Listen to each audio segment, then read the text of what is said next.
Hello and welcome back to Brentford Fan TV. I'm Ben. And I'm Freddie, and this is the Man United preview. And so let's get straight into it and look at Man United, our opposition. So far this season, it's been a poor season for Man United, It has, as yeah. we all like to see. They're 14th. Right. It's not good enough, is it? It's not, especially if you're considered one of them big six clubs, and it's like the Yeah. amount of history they've got for them to be in 14th at the minute and playing as badly as they are. Yeah. It's quite funny, to be honest. Yeah. I don't even want to call them a Big Six club. Yeah. I call them more of a Big Six revenue club. Because they bring in the money, but they're not bringing in the performances. But, no, honestly, it's a terrible start for Man United.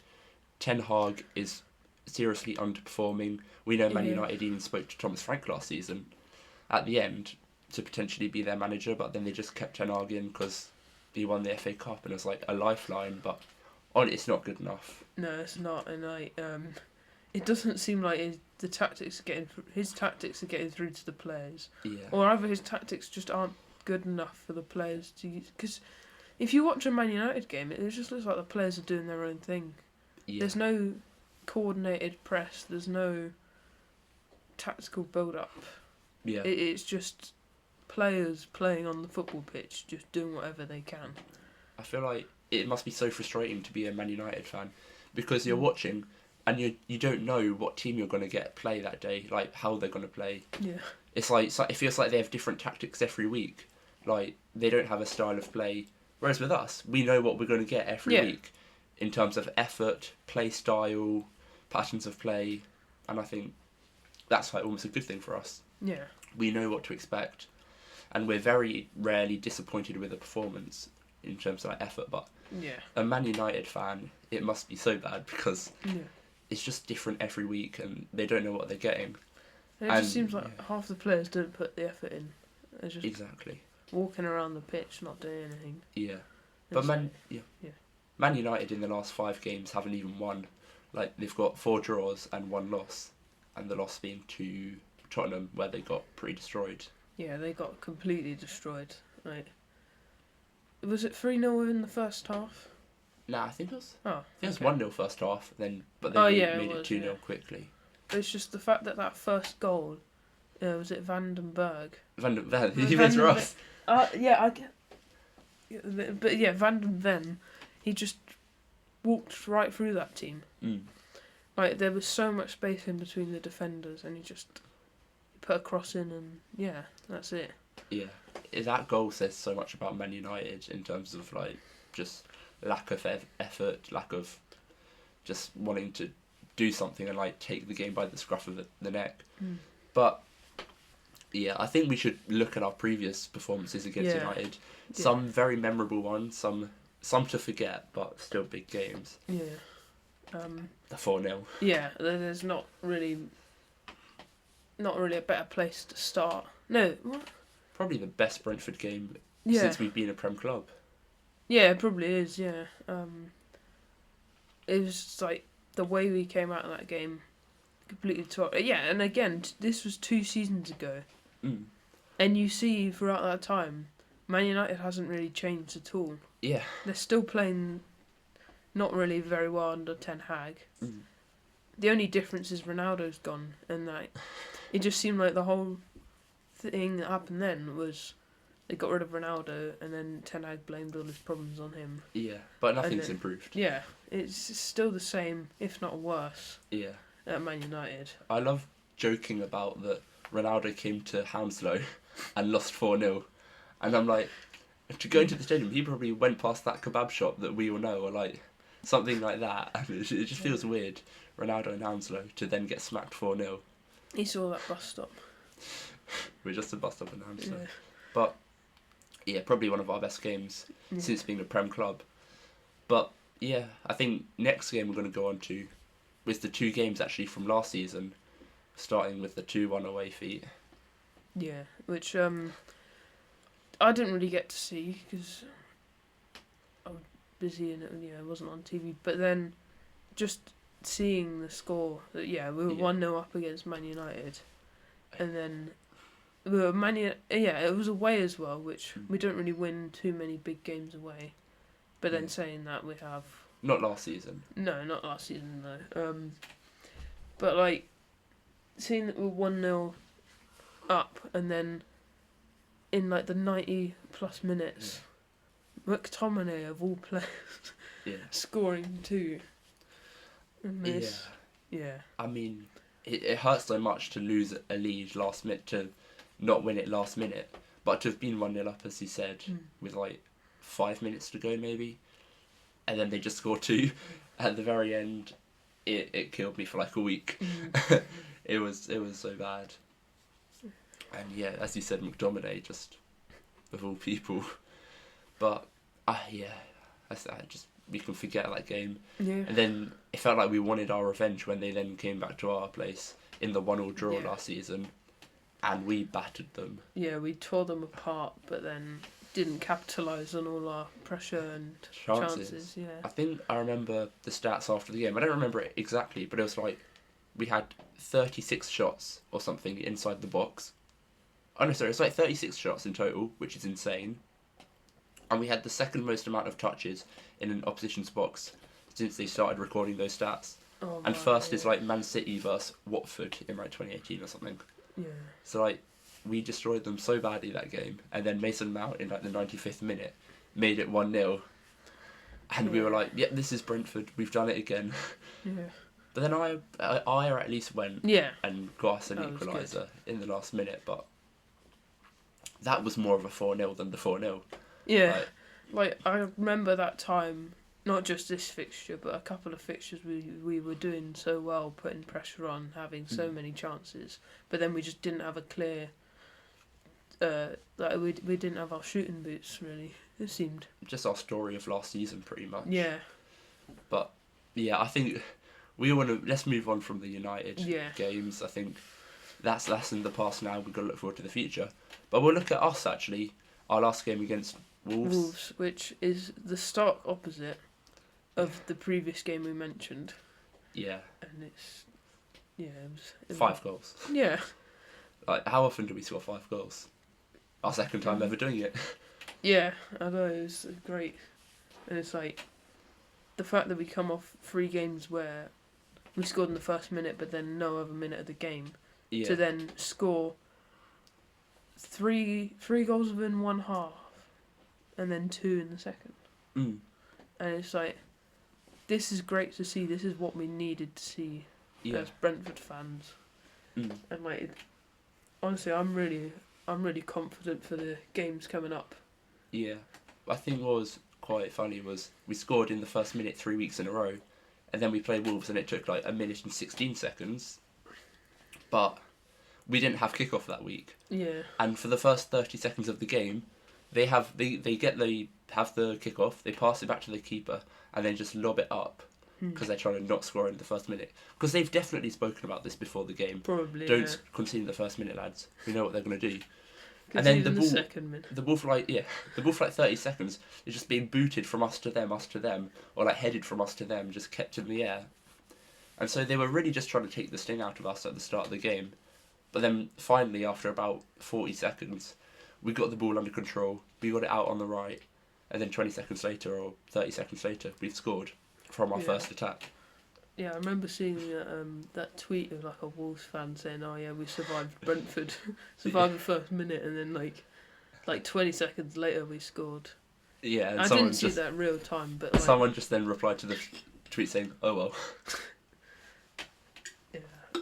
But I mean, if we can keep up the trend of scoring off our first attack every week, that would be incredible. Yeah. Especially away at United, but great season to remember. Yeah.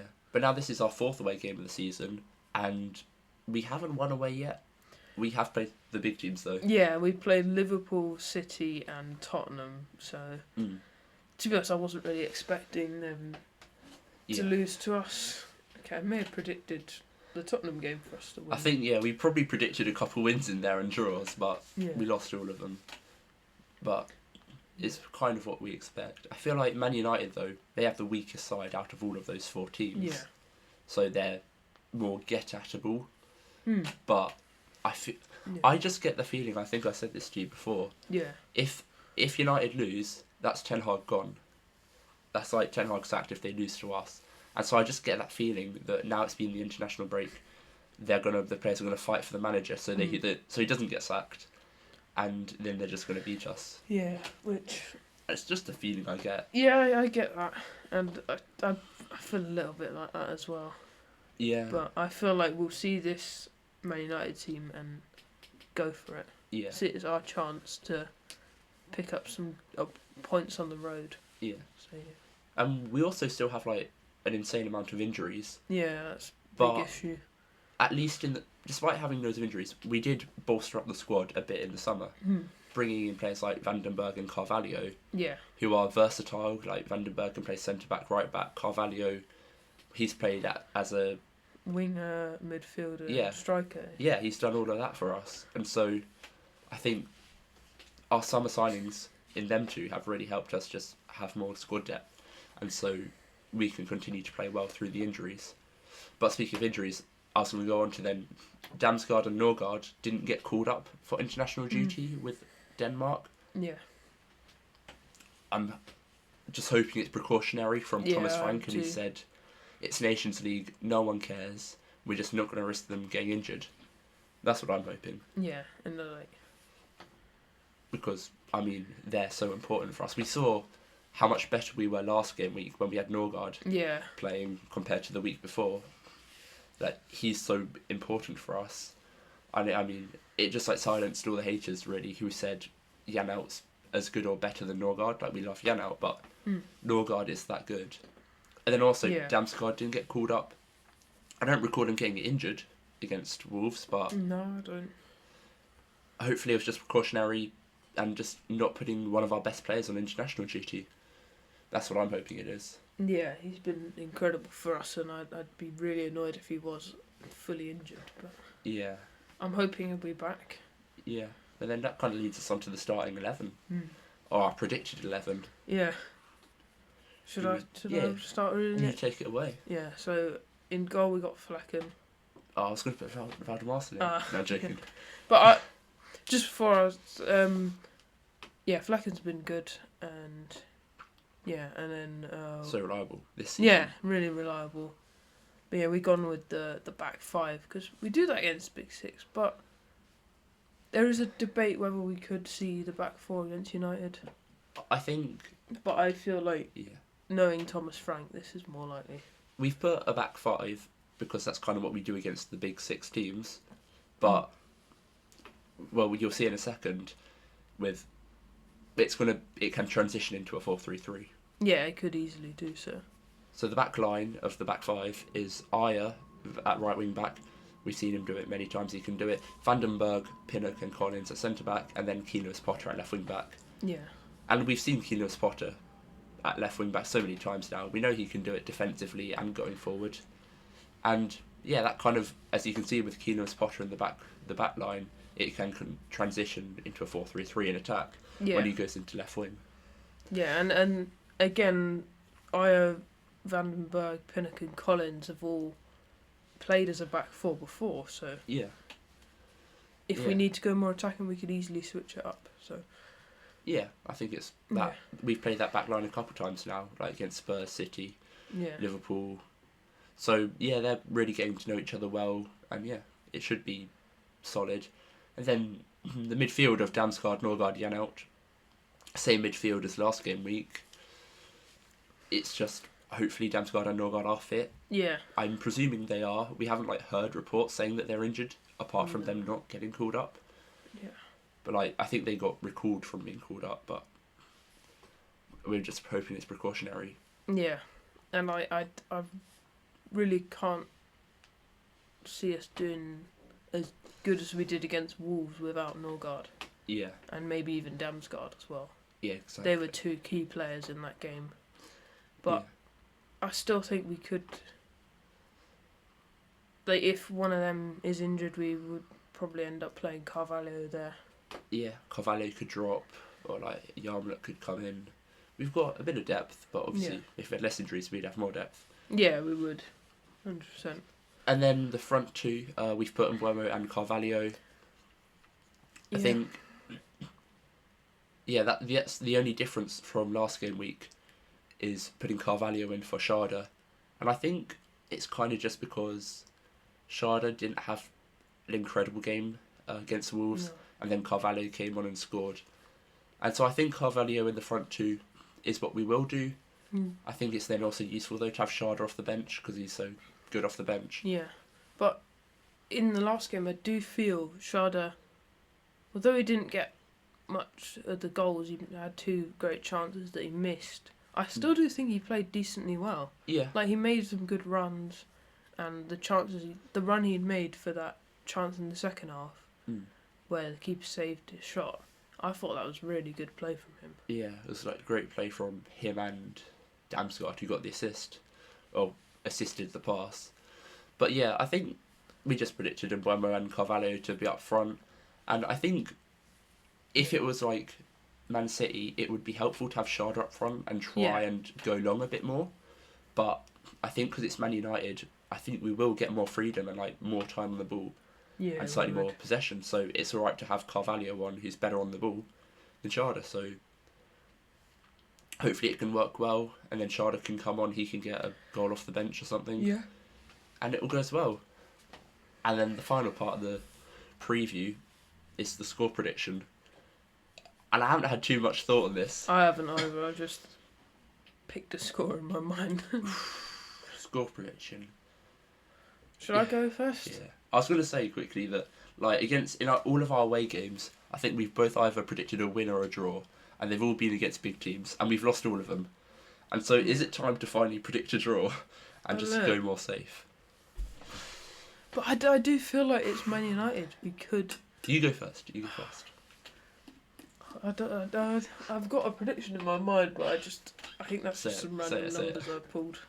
I